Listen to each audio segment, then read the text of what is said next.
L'image est de mauvaise qualité, filmée par un député. Des partisans d'Agathon Rwasa, entourés des forces de l'ordre, empêchés d'entrer dans la salle d'un congrès extraordinaire de leur parti, le CNL. Le Congrès national pour la liberté, principale formation d'opposition au Burundi.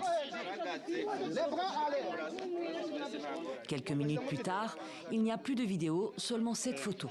Les voici forcés à s'asseoir à même le sol, sous le soleil, sous bonne garde de policiers déployés en masse. C'est ici, dans la commune de Ngozi, dans le nord du pays, que ce congrès du CNL s'est tenu dimanche. Un congrès convoqué par 10 députés militants dissidents du parti, sans les fidèles d'Agathon Rwasa donc, et sans l'opposant lui-même. L'ex-candidat à la présidentielle burundaise a ainsi été évincé de son poste de président de parti au profit de 7 hommes. Nestor Girokouchaka, désigné pour occuper le poste de nouveau président et représentant légal du CNL. Une nomination nulle et non avenue pour les fidèles d'Agathon Rwasa qui rejettent ce congrès et ses décisions. C'est illégal, c'est illégal de par la loi. On se demande d'ailleurs qui a convoqué ce pseudo-congrès.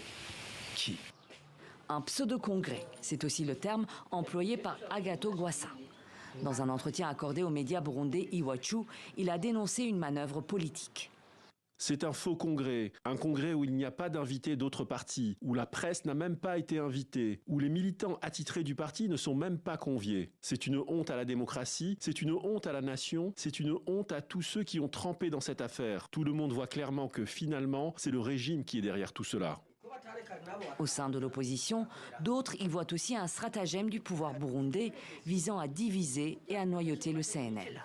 Que le gouvernement ou le pouvoir CNDD-FDD soit impliqué dans la préparation et l'organisation de ce congrès, c'est trivial.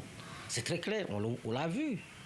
Des allégations rejetées par les partis adverses et proches du pouvoir. Personnellement, je pense que ce sont des présomptions non fondées, parce qu'il n'y a pas de preuve qu'il y a une main du ministre de l'Intérieur, mais une main du pouvoir.